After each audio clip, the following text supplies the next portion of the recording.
All right, everyone, welcome to the Arts and Sciences session. My name is Kate, I'm an OA, so I'm recording this session, and I'm going to introduce Dean Smith to give a little presentation. Hi, everyone, how are you? Hope you're having a great day. I'm Thomas Smith, I'm the Dean of the School of Arts and Sciences, so I'm your Dean. And I want to start by saying how pleased I am to welcome you all to Catholic University. I've talked to Kate and PJ. We've talked about the experiences you've had so far during orientation. I hope move-in was great. I hope the orientation experience was as good as they described it.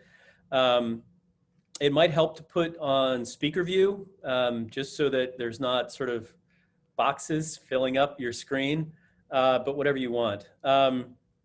I do have to say I have something in common with you.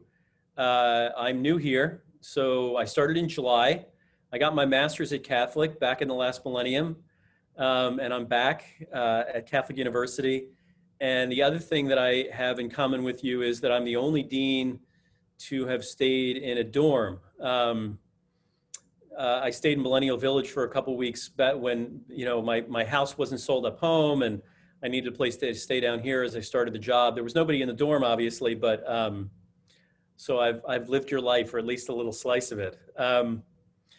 It's really interesting to welcome you to campus as new students, because I feel so new. I feel like this is my class, and I'm really eager to sort of start this journey with you and see how you grow. And I'm thinking as I drove in this morning about seeing you all at graduation and seeing how much you're going to change and grow and develop and everything you've accomplished. And I hope we can do that together.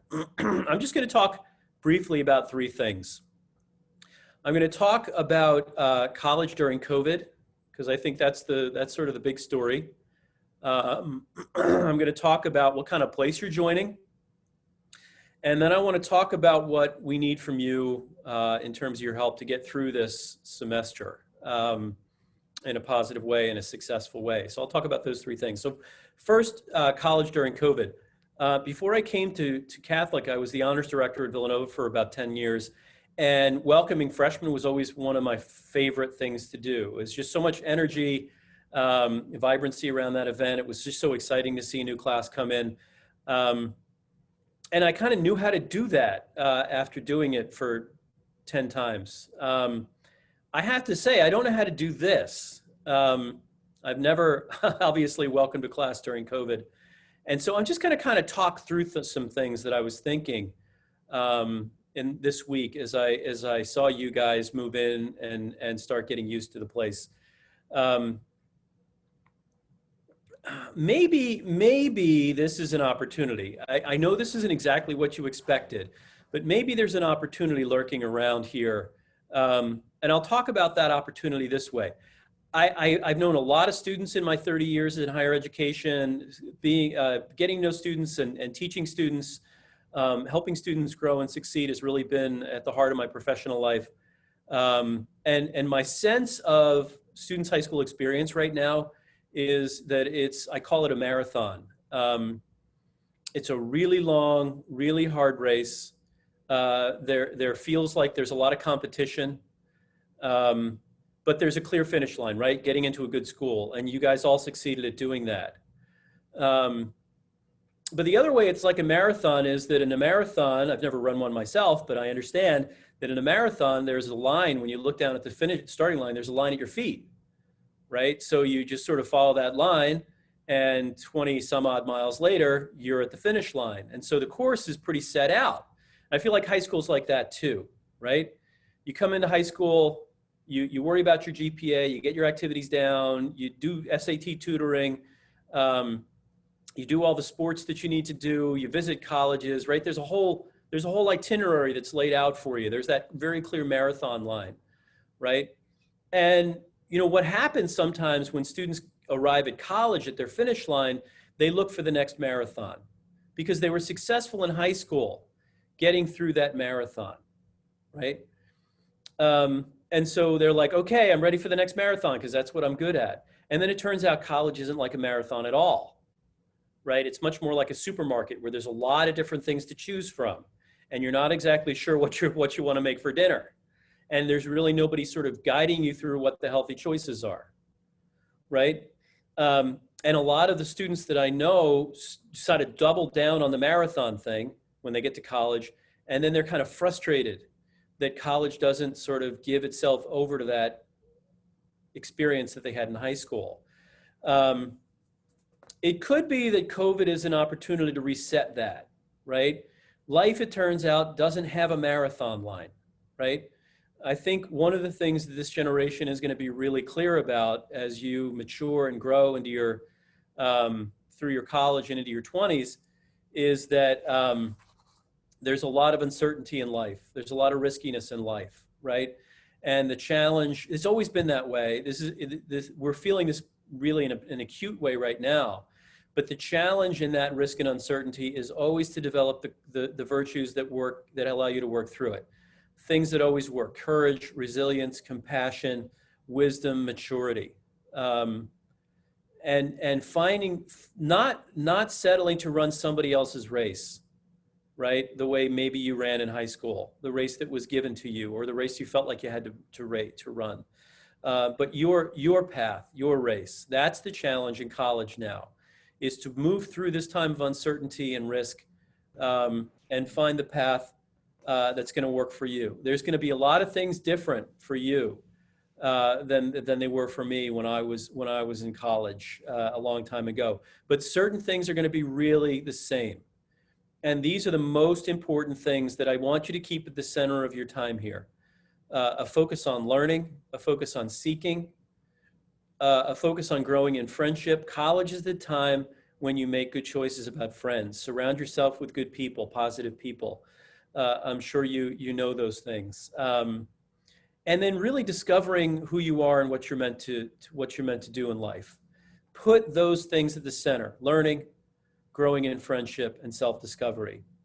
Find ways of making them happen. Maybe they're new ways. Maybe you're gonna have to find different ways of making those happen. But what I'm here to tell you is that our faculty are here to support you in those things. The administration is here to support you. My door is open to you. And our student life people will support you any way that they can. It is a new way of proceeding. I'm concerned, frankly, about people feeling isolated and separate. So I want you to understand that if you're struggling with those kinds of things, we have a great counseling center with a lot of resources. If you see friends struggling with those kind of things, I think it's important for you to take advantage of those things. If there's a problem with online instruction, you're struggling with the format, there are resources for you. Sometimes when you walk around a campus like this, everybody looks happy and well-adjusted, and I'm here to tell you that in my experience with the thousands of students I've talked to, it's often an illusion. Some people struggle. You're on a journey, and there'll be some bumps along the road for almost everybody. If you feel like you need help, it's really important to ask for it, okay?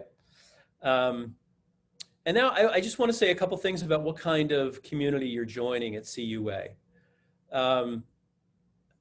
I'll say that it rests on this deep conviction that God created the universe. That's at the heart of what we believe. And the universe is not a place of darkness. It's not full of bad powers. It's a place of light and beauty and goodness and truth.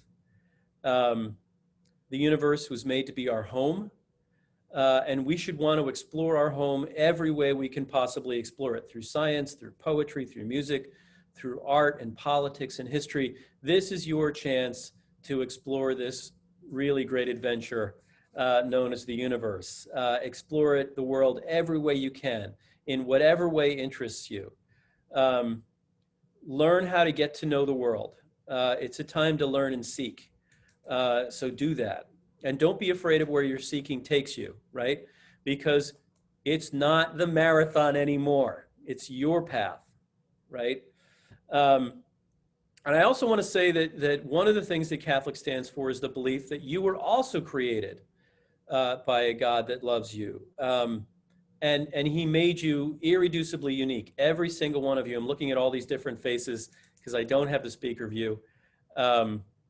There has never been anybody on the earth like you before, and there will never be anybody on the earth like you again. You are a unique creation. That means that you have things to accomplish in your life that no one else in the history of mankind can accomplish. It's your job to find out what those things are. Find out why you're here, and then have the courage to seek that path and to walk it. The other thing I'll say is that, you know, when you think about the world as created by God, sometimes you probably want to have some conversations with God about why he did certain things. I know I do. You should ask those questions in your theology classes. Don't be afraid to ask them in your theology and philosophy classes and so on. What were you thinking when you made this? Or what were you thinking when you made life like this? Those are important questions for you to wrestle with. Don't be afraid of them.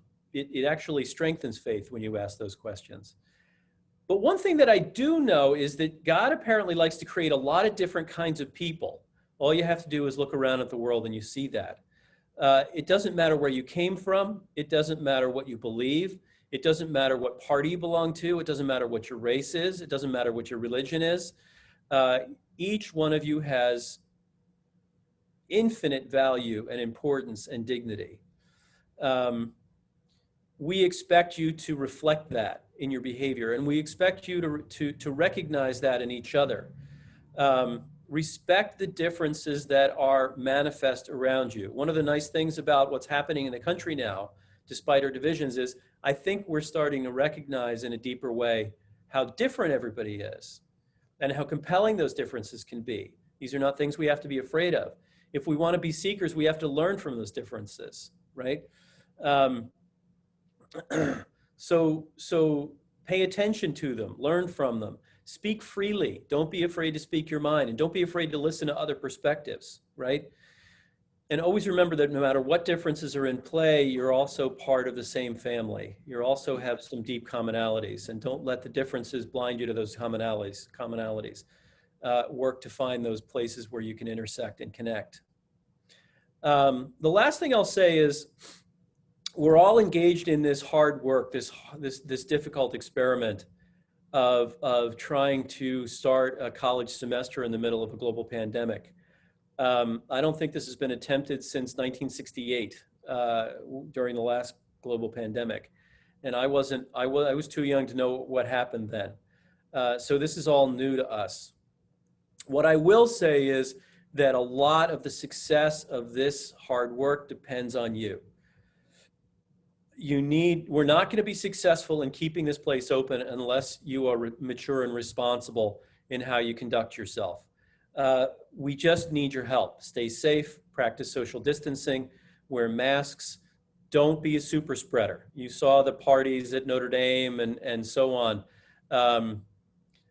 You are here to make friends. I'm not telling you not to get together with people. I'm not telling you need to sit afraid in a dorm room. That's not the message I'm sending. What I am sending is a message that says, what you do, always remember that you're taking care of each other and working to make sure that the semester is successful. We're not going to beat Notre Dame on the playing field, but given their struggles with coronavirus, maybe we'll beat them on coronavirus, and I'm counting you to do that. The last thing I'll say is, call or text your folks tonight or tomorrow. Tell them you love them. Tell them how grateful you are for everything they gave to you. Make them aware of that. You probably gave them a hug before you left. Those are awkward moments. Now that you're settled here, more or less, take that opportunity. They won't forget it, and it's something that you won't forget either. I want to close by just wishing you every success this semester. I know what we're asking you to do is difficult, but I'm confident that you're gonna rise to this challenge. You're gonna be mature beyond your years and responsible in ways that maybe other people haven't, other generations haven't been asked to. But I'm confident that you're gonna be able to do that. My door is open to you if you need to talk or you need resources. So keep that in mind as well. And with that, I'm going to introduce Dean Seth Smith, our Associate Dean for Undergraduate Studies, who's going to give you a sense of what to expect from your education in the next couple of years. Thanks. All right. Thank you very much, Dean Smith. So yeah, we do have two Dean Smiths, which won't be confusing at all. I'm Dean Seth Smith, and I'm the Associate Dean for Undergraduate Programs. As Dean Smith just said, this does sound like a bad sketch.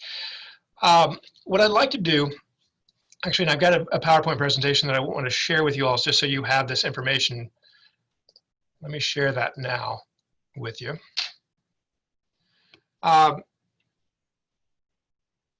Is first of all, welcome you. Welcome class of 2024. We are so very glad you're here. I know it has taken a lot for you to get here. I know this is going to be unlike any semester we've ever had on this campus, but we are thrilled you're here. What I want to do over the next few minutes is introduce you to the School of Arts and Sciences. Make sure you're aware of some of the opportunities we offer as you start your time here, give you some advice on how to get started here academically. I'm going to focus primarily on academics, and then get you to your advising sessions on time. You've now met the Deans Smith, Dean Tom Smith, who's the Dean of School of Arts and Sciences. I'm the Associate Dean. The other two people in our office on the undergraduate side that you'll be working with are Miss Patty Galindo, who is our coordinator for undergraduate student services, and then Miss Jessica McCullough, who is our administrative assistant. We'll work together to guide you through the next 4 years or so. And the School of Arts and Sciences is the biggest school at Catholic University. We have about 1,400 undergraduates, about 600 graduates, and about 140 faculty in our school. And we offer a broad variety of majors and classes. Everything from chemistry to English and media studies to Semitic and Egyptian languages. Altogether, we offer 17 programs, or excuse me, 17 departments, 8 programs. We also have students who, in the University Honors Program, students who study abroad, students who participate in pre-law programs and pre-med programs. And when you put all of these things together, what you have is the beating heart of a liberal arts education. This is what Arts and Sciences does. Every student at this university takes classes in this school.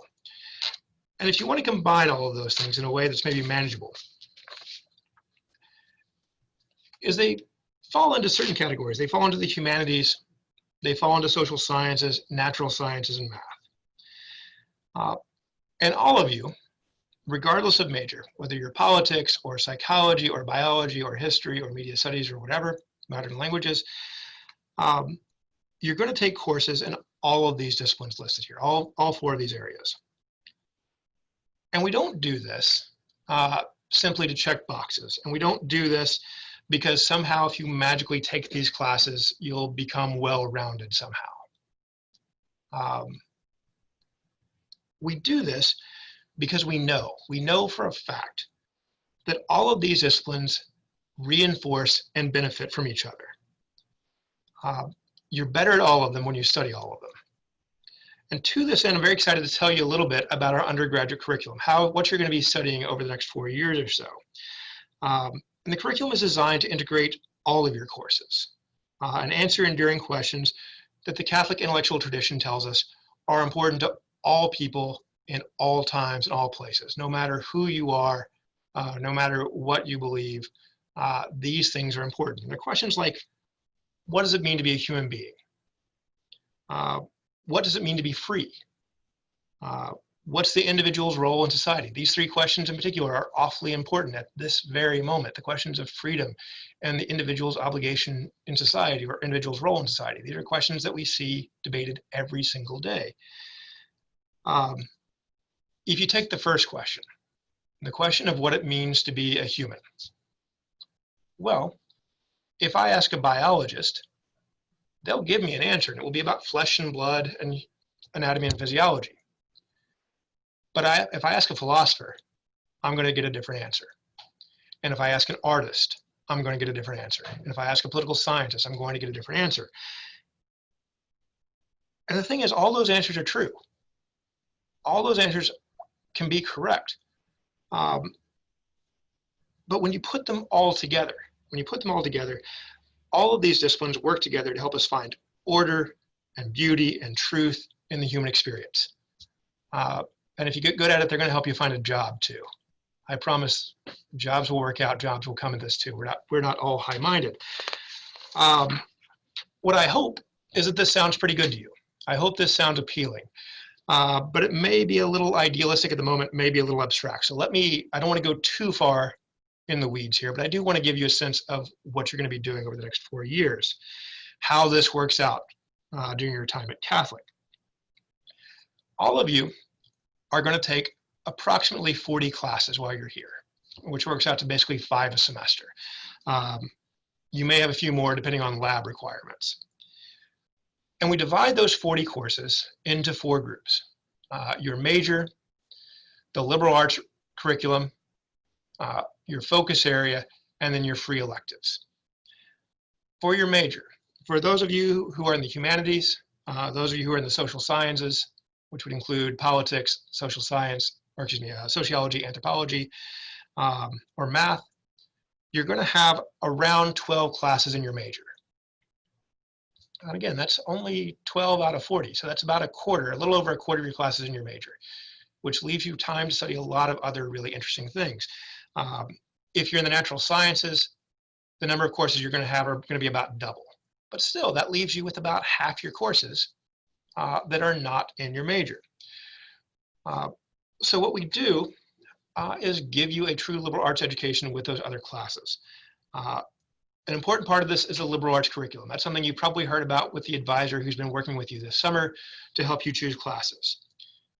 And students will take courses in philosophy and theology, English composition and literature, math, natural science, social sciences, fine arts, history and politics, foreign language. You'll take all of these as, well, most of these, as part of your liberal arts education here. You're required to do this. The amount of classes you'll take will range typically somewhere between 10 and 14 classes that you'll need to take in the liberal arts curriculum. So again, for most students, we're still only talking about around half your classes. You're going to have a lot of choices for what those curriculum courses are. Your LCs are part of this as well. But where the freedom here really starts to come in, where you can shape your education, is in the focus areas and the electives.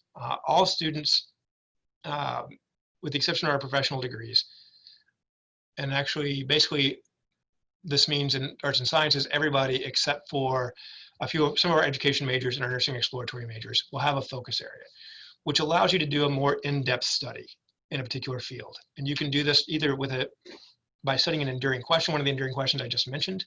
You can explore that in depth. You continue your liberal studies. You could complete this by doing a minor in a field or a double major or earning a certificate. It allows you to do a deep dive, a more concentrated approach to a field that interests you that may not be your major. It allows you to do interesting things that benefit each other.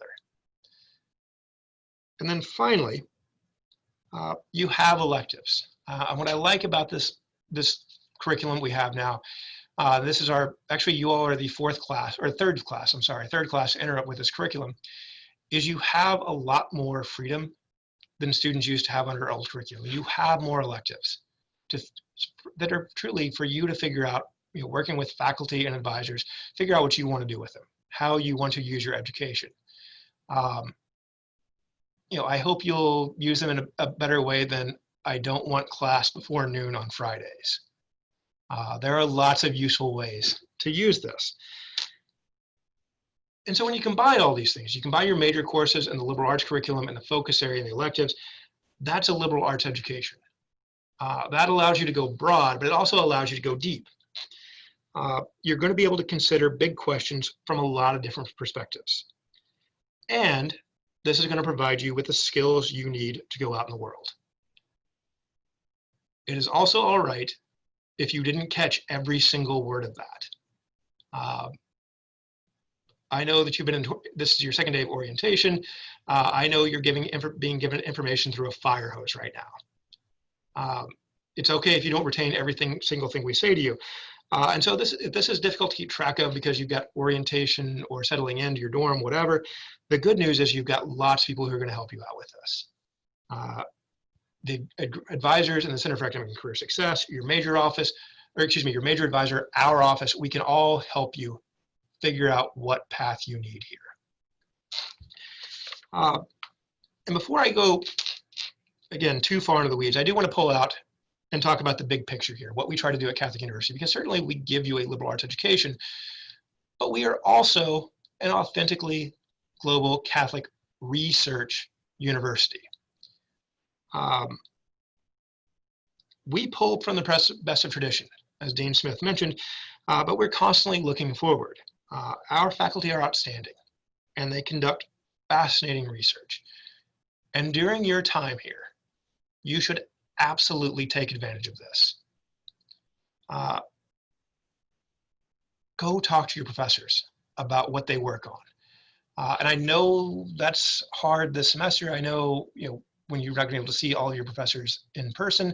I know doing this by Zoom. I also know just in any regular year, it's hard to work up the nerve to go talk to a professor, and especially to ask them about their research.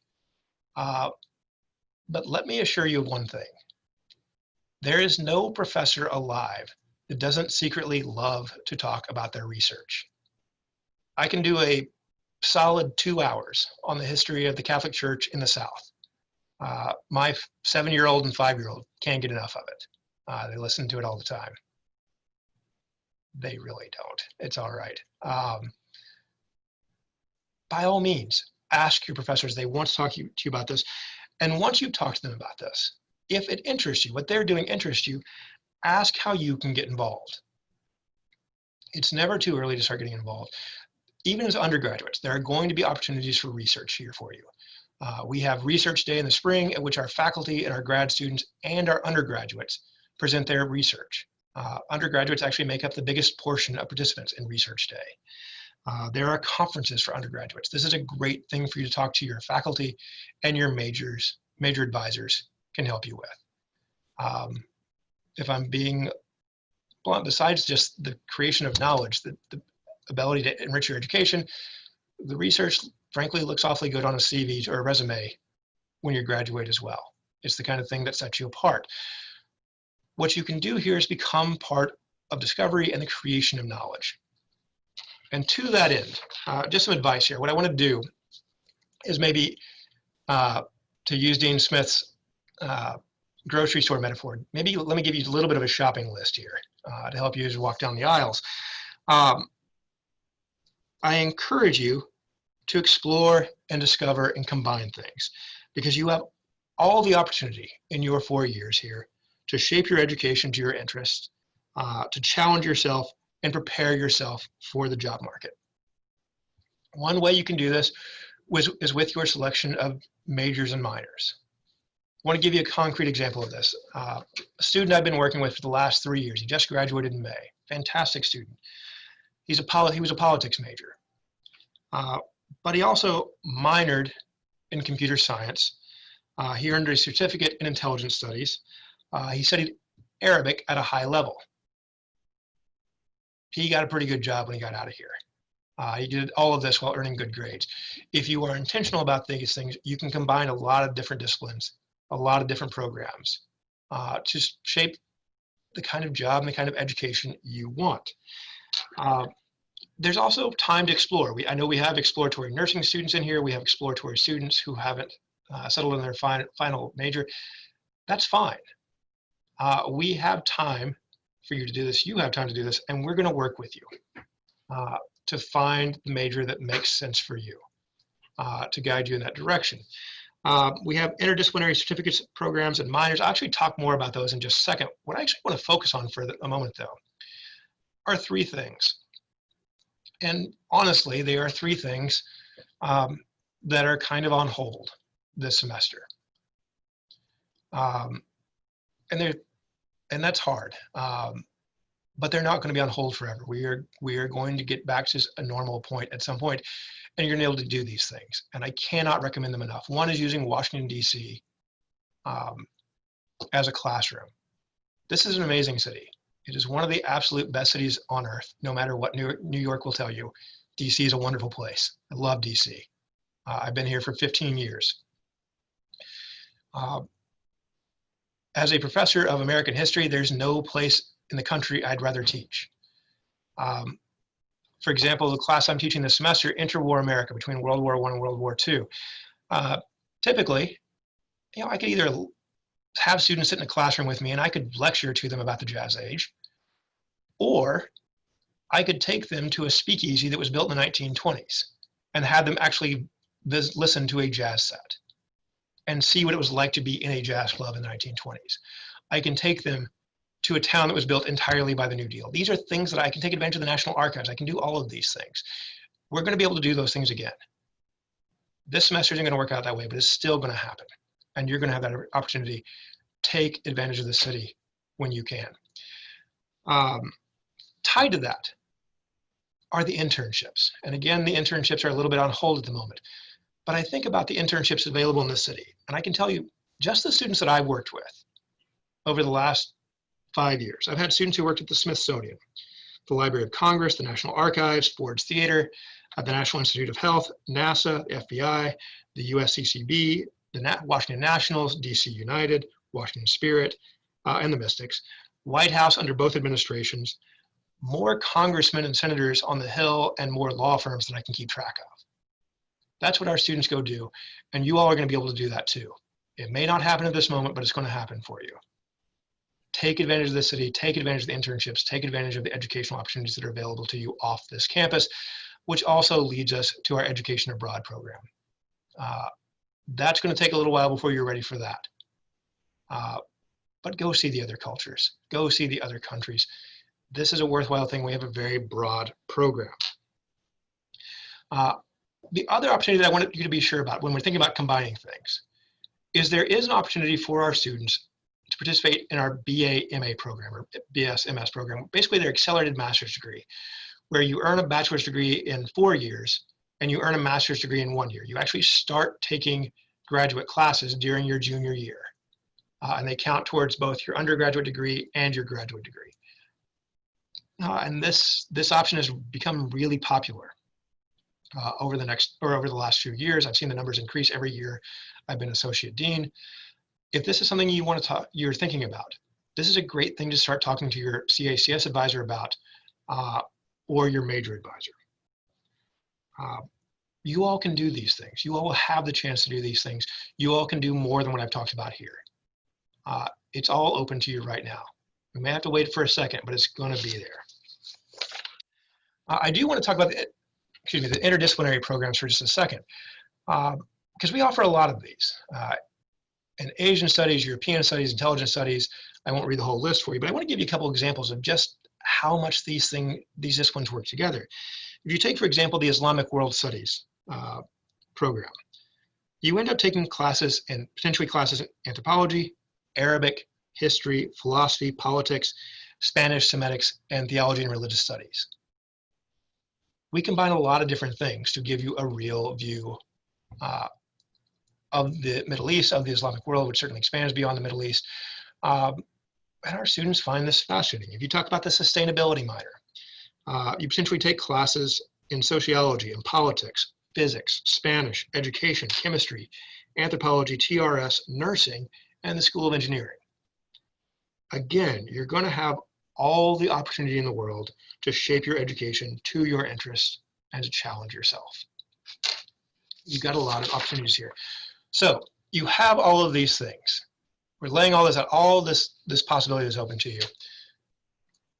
Let me give you a few tips for success, and then we'll be done here. But as you're getting started, the first is go to class. Go to class, go to class, go to class. This is your number 1 priority, and I know this semester is going to be unusual. I know the first couple of weeks are going to be online. Even if that's the case, go to class, participate. Study after study tells us that simply going to class doesn't guarantee a good grade, but not going to class almost always guarantees a bad one. This is the time to get started in good habits. And it's going to be a challenge, I know, this semester more than any other. But this is the thing, this is your job right now, is to get to class. The other thing you'll want to do, and you may have already started doing this on Blackboard, I know a lot of syllabi are posted. Read the syllabus for the class. This is the contract that the professor is giving you. This tells you most of what you need to know about the class and how to succeed in it, what you want to learn, what your goals are. The professor is going to lay out pretty much everything in the syllabus. It allows you to start planning your calendar now. And now I know I sound like your parents, but still, it is a good idea to start thinking about that calendar and how to budget your time. The other thing here, and this is, to me, this is the most crucial piece of advice. I've already mentioned this once in one capacity, but talk to your professors, talk to your CACS advisor, and talk to your major advisor. Ask help. Don't wait till there's a problem. I find this all the time. His students have a question, but they don't want to act like they don't know what's going on. They're too shy to ask. They're a little intimidated. I get all that. But don't wait till there's a problem. Don't be embarrassed. We're all doing this because we like working with you. We're all doing this because we like students and we want to help students. We want to educate students. Find the time to talk to us. And I know it's going to be a little weird to do it via Zoom. I know that adds an extra layer of challenge, but this is the best thing you can do. If you are struggling, get there, get that help, go talk to them. If you need additional help settling in, we do have a lot of support services on campus. You've been talking to your advisor in the Center for Academic and Career Success all summer as you settle on your classes. Lean on them. They can help you settle in. They can help you if you don't know how to get through your bureaucracy, you don't know where to go. Your CACS advisor can help you out with these things. We also have a Disability Support Services office if you need particular accommodations for classes. The Dean of Students office can help you with issues outside of academics, and the Counseling Center is always open for you as well. Use these resources. Like Dean Smith mentioned, it's okay to struggle once in a while. Just know that you're not alone and know that there are people here who want desperately to help you. The other thing, and I will say that I should take my own advice here more than I do, but time management is crucial. I have heard from so many freshmen when I meet them in September, when I have meetings with them in September, what they can't believe is how much freedom they've had. They have more freedom and more free time than they've ever had in their lives. Kind of almost don't even know what to do with it. But when I see them in late October, or when I see them in November, the eyes are big and suddenly like, oh my gosh, I have no time at all. I'm busier than I've ever been in my life. If you can find a way to start putting in some time in September, I promise you it will make October and November a lot easier, a lot more manageable. And if you're having trouble with this, your advisor in CACS, that's an advisor who can really help you with these particular strategies. But start working on this now. It will save you so much agony and lost sleep in November and October. Ultimately though, we're all here to help you. We want to help you. There are a ton of people on this campus who want to help you.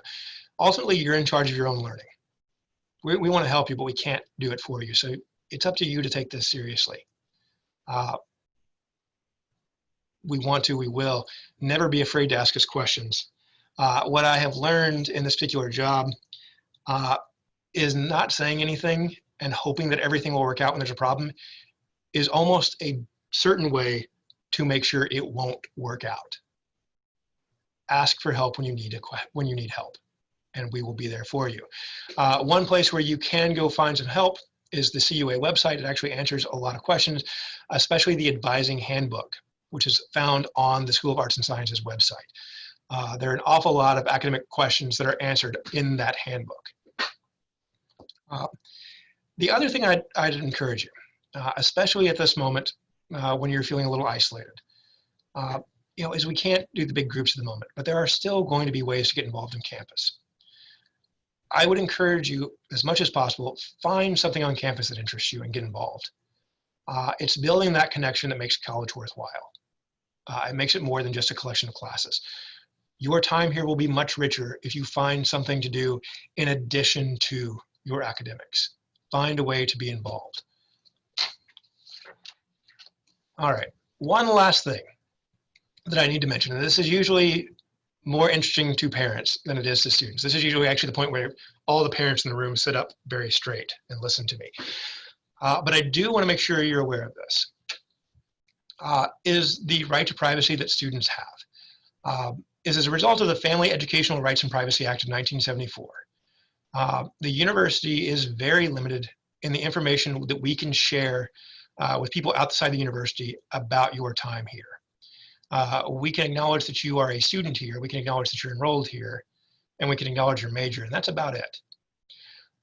So if there is a moment where your parents need academic information, or residence life information or student life information, information about how things are going, what we need to have is an education release form from you. And the form is available in two places. One is you can find this on Cardinal Students, on your Student Center. You can also find it online on the Enrollment Services website. You can see the URL there. But if we need to share information with your parents or anyone else, you have to fill out this form and you have to give us explicit information that allows us to share that information. We got to have that on record. So what you can do is fill that out and send it to our office. We will take care of this for you. Generally, after this session every year, I have a line of students, or excuse me, a line of parents with their students who want this form filled out. This year, we obviously can't pull that off, but I do want to make sure that you and any parents who are joining us have that information. Finally, I've given you a lot of information just now, and I know I've given you a ton of information. If you take away only one thing, it's know that we're here to help you. We want you to be successful. We want you to learn, and we're here for you. What we have there on the bottom of the screen is our contact information. If you have any questions at all for me, if you just don't know an academic question, you can always come to my office. We will always help you here. I will always help you here. You see the email address there. That's the best way to get in touch with us right now until we can reopen the office. as-ug-programsoffice@cua.edu. There's our phone number as well. I am looking forward to when we can reopen the office and have you come to McMahon 107 in person. But for the moment, if you have any questions about anything academic and you don't know where to go to, use that information and we will be so happy to help you. So again, we are very happy you're here. We are looking forward to working with you over the next 4 years. And I wish you all the best. I hope you have a very safe, healthy, and productive semester. So I think that brings us to the end of our session. The next session coming up is in about 15 minutes. And there you'll be meeting in your departments with your major advisors. So again, I wish you all the best. Good luck with the rest of the orientation and good luck as you begin classes. Take care. Bye. Thank you. Thank you. Thank you. Thank you. Thank you. Thank you. Thank you so much. Thank you. Thank you. Thank you. Good luck. Thank Thank you. you. Thank you.